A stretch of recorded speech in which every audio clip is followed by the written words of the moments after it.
O governo Lula começou, e ele era líder, começou com a ideia reformista. Fez o começo da reforma da Previdência. Eu era do governo também, porque o PPS estava junto. Tributária, só se mandou e parou. Não parou, veja bem, repare, nós acabamos com a acumulação dos COFINS. Aí, isso, óbvio que isso gera um aumento da arrecadação, porque você diminui a sonegação. Nós tínhamos milhões e milhões de reais, entendeu? De causas na justiça que se resolveram. Nós diminuímos a tributação sobre bens de capital, nós não lembro. Agora, a discussão, e nós temos uma tradição de esquerda, você sabe muito bem disso, e a gente sempre discutiu isso, que a forma de tributar, historicamente, a social-democracia e tal, usou isso como uma forma regressiva. Regressiva. Agora, e continua regressiva. Então você pode até, eventualmente, ter um aumento de carga tributária sem apenar os mais... Mas aqui no Brasil, apenas, quer um exemplo? O governo Lula teve um aumento positivo, que foi da correção da tabela do imposto de renda. Vem a crise, já para. E está todo com a pressão para que a correção se faça. Mas olha, o que eu estou querendo dizer, quando eu falei da questão da agenda da reforma, é que a reforma no governo, período Lula, dificilmente se faria, e eu usei a metáfora futebolística, porque você tinha um momento único na história, inclusive até da humanidade, de um crescimento exponencial da economia. O fenômeno da China, que ainda está tendo seus reflexos agora, mudou o mundo. Todos os países cresceram, o Brasil cresceu até de forma medíocre, poderia ter crescido muito mais, mas isso é outro detalhe. Agora não, agora nós vamos enfrentar crises, porque o Brasil pensar que era marolinha, já tirou o cavalinho da chuva. Por quê? Porque uma má condução já traz de volta o fantasma da inflação. O governo já está precisando fazer cortes efetivos no orçamento, coisa que Lula passou com a maior tranquilidade e, inclusive, usou de um artifício de ter 3 orçamentos para trás que ele utiliza através dos restos a pagar, sem precisar prestar conta coisa alguma. Ele sempre usou muito bem isso. Era um momento que tinha folga para fazer. O governo Dilma não vai ter. Portanto, as reformas vão ser muito necessárias. Mas ela está com receio. Não sei porque a base dela sempre, não tem. É sempre bom. Agora, só uma coisa aqui. O que eu quis dizer não é criticar o Fernando Henrique. Não tem nada contra o Fernando Henrique. Não é Fernando. Agora, é só dizer o seguinte, é que nenhum governo quer assumir o ônus de colocar a reforma política, por exemplo, como uma proposta dele, com medo de dividir a base de apoio que o sustenta no Congresso. Isso é legítimo, todo mundo sabe. Mas eu não estou dizendo que não é legítimo, não. Uma coisa eu concordo. O que eu queria salientar é que ter cuidado de não trazer para o Congresso a responsabilidade pela paralisia. No sistema presidencialista nosso, o grande responsável por paralisia... Imperial, que é imperial. O grande responsável é o Executivo. Qualquer ele que seja. Concordo. Agora, a reforma política tem razão, uma responsabilidade nossa. É maior do Congresso do que do presidente. Mais até porque não é responsabilidade tema de governo. Claro, até porque a reforma política não é tema de governo. Mas ela teria... Você me perguntou, o Executivo tem um peso sobre o Congresso, tendo presidencialismo? Tem. Ele pode pautar, ele pode. Mas é mais do que o Congresso. Essa é a reforma. É a sociedade. Ela tinha que assumir isso como uma prioridade. Coisa mas que ela aí, não fez. veja bem, como a reforma política não é tema de governo, porque o governo não tem posições, digamos assim, pré-definidas em relação à questão, embora sei que o presidente da República tenha, o partido da presidente da República tenha, mas a reforma política é muito mais uma coisa do Congresso, porque são teses que permeiam toda a base do governo e da oposição. Por exemplo, eu posso votar com o Roberto em algumas matérias da reforma política, contra outros partidos da base do governo, como aconteceu. Agora, diferentemente da reforma tributária, e é importante lembrar quando nós iniciamos a reforma tributária no governo Lula, no início, era um momento de crise econômica do Brasil. Nós estávamos saindo de uma crise profunda, de ajustes necessários. E naquele momento, o governo elegeu a reforma previdenciária, como você falou, iniciou, através da reforma previdenciária, um pouco da reforma administrativa, também, e a reforma tributária, para ajustar, para criar o ambiente... A Dilma vai mandar a proposta de reforma tributária para o Congresso? Eu penso que deva mandá-la. Porque ela defendeu, inclusive defendeu a reforma tributária e enfatizou a necessidade de desonerar os investimentos. Com certeza, e a folha de pagamento das empresas. Mas ela vai assumir a responsabilidade de mandar uma proposta. Nós já fizemos um estudo sobre isso, entendeu, Tarcísio? Nós fizemos um estudo sobre isso, né? É porque nós temos que fazer uma reforma. Por exemplo, a questão da desoneração da folha. Isso é necessário? É. Volto a dizer, principalmente para quem emprega em larga escala. Quem é que emprega em larga escala hoje no Brasil? Pequena e microempresa. Essa que emprega é responsável por mais de 70% dos empregos no país. Né? E algumas atividades que têm mão de obra extensiva. Agora, está sendo feito várias simulações, porque a desoneração também terá implicações na arrecadação previdenciária. Porque a gente tem que tomar preocupação com o equilíbrio das contas da Previdência. Claro. Então, o que é que está se pensando? As simulações todas que foram feitas no governo Lula, inclusive, nós chegamos a debater isso, é fazer um processo de redistribuição da carga tributária. Que essa é a questão, para mim, que também que a reforma tributária tem que acontecer. Ela pode, inclusive, aumentar a carga tributária para os que podem pagar mais e reduzir para os que podem pagar menos. Isso é um princípio de justiça tributária, largamente aplicado pelo Estado do Bem-Estar Social. E aí então, você me permita dizer, nós passamos 8 anos num governo, né, que deveria ter essa preocupação e não teve.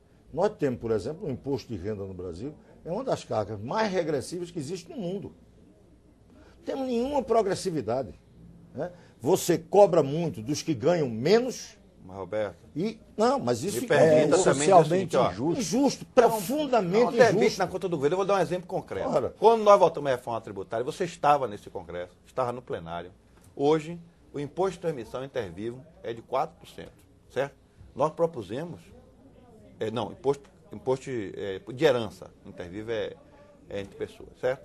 Imposto morte. É 4% no Brasil. Transmissão intervivo. Quando você herda, transmissão intervivo é outra coisa. Quando você herda, deixa uma herança.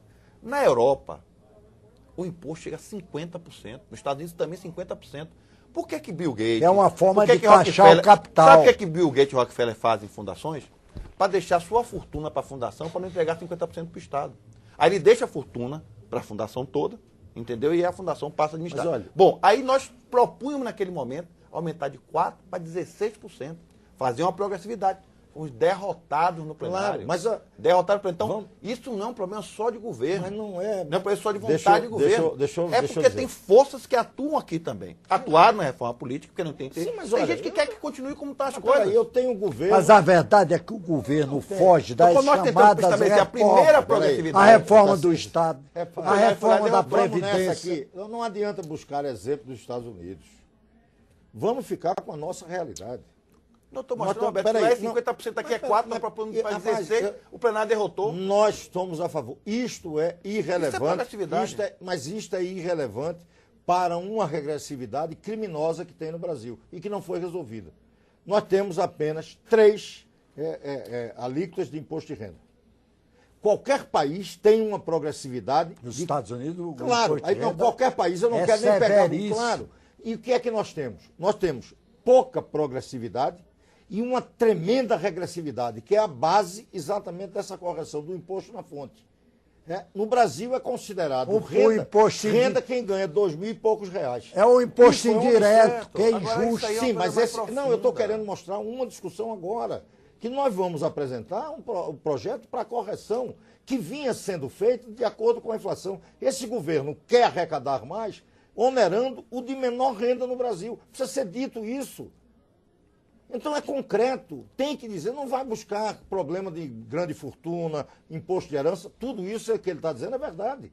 Mas eu quero resolver aqui agora. Tem uma coisa que é mais cruel. O governo Dilma tem uma responsabilidade para aqueles que ganham menos no Brasil. Correção da tabela de imposto de renda na fonte. Por que é que ela não faz? Por que é que ela quer deixar que aqueles que ganham menos paguem mais? Porque não corrigindo significa exatamente isso. É uma oneração daquele que tem baixo salário no Brasil.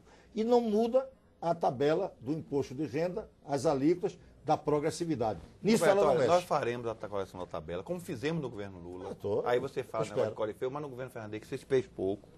Fez. Nós fizemos a correção. Olha, eu quero dizer, para salientar, eu fui oposição ao governo Fernando Henrique. Eu sei disso, Roberto, mas não, você que... O governo Lula fez a correção da tabela do imposto de renda. O governo Lula fará. Agora, você localizou um problema que é concreto, e nós temos que ser realistas. Este ano é ano de ajuste. Como foi no primeiro ano do governo Lula. Necessário.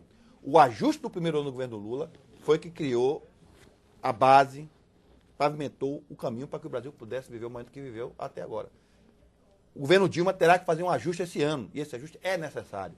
Nós estamos vivendo uma guerra cambial mundial, nós estamos vivendo uma paralisia na zona do euro, Nós estamos vivendo problemas nas economias do primeiro mundo, Lula disse que vão que será crescer a uma amarelinha, 2%. Os Estados Unidos... Não, foi uma linha para o Brasil. Agora, essa Brasil. crítica... O Brasil que- conseguiu, Não, você o Brasil tá falando do conseguiu- Brasil. o Brasil conseguiu crescer. Mas e Você essa... está 4%. falando de problema de Dilma, fazer ajuste, problema brasileiro. Não, mas é porque nós temos... A inflação problema- está aí mas, por irresponsabilidade do não, governo a que inflação gastou tá aí. sem saber A gastar. inflação está sob controle, Agora deixa está ele dentro falar. da meta. Me vai diga uma se coisa, agora controlar. você deve Tem que fazer responder a ajuste. crítica que ele fez ao sistema tributário. Haverá essa Não, mas é isso que eu preocupação queria- do ô, Tarcísio, PT eu e vou- do governo Veja bem. em enfrentar Nós essa vamos questão fazer a da correção da tabela. injustiça social Nós da vamos, base veja bem, nós vamos fazer a tributária? questão da tabela. Agora, o Roberto tem uma questão que eu acho que é mais cruel do que o que ele está colocando. Você sabe o que é que mais apena ao contribuinte? Não são os impostos diretos. Esses impostos diretos até são bons. Esses são os instrumentos para você fazer justiça tributária. O que apena ao contribuinte são os impostos indiretos. São as Pois taxas. é, exatamente. Porque você taxa, digamos assim, indiretamente todo mundo, sem você ter instrumento de progressividade. Então, a reforma tributária no Brasil teria que contemplar essa discussão. A discussão das taxas, Claro, dos impostos indiretos, que não são impostos de boa qualidade. Foi isso que ele Os falou. impostos de boa qualidade são os impostos diretos, Que é um- porque que é esses um é que exemplo. permite você fazer a progressividade. Claro. Mas deixa ele falar. Veja deixa um ele, exemplo, Roberto, veja um exemplo. deixa ele falar um pouco Não, aí. ele falou agora, deixa eu só dizer, por exemplo, ele levantou dos impostos indiretos. Isso também é um fator de alta regressividade. Paga mais imposto no Brasil quem ganha menos. Até porque são impostos que estão, por exemplo, na cesta básica. É isso. Que esse governo fala tanto, fala A pessoa ganha R$ 1.500. É, claro, mas não, deixa eu mostrar.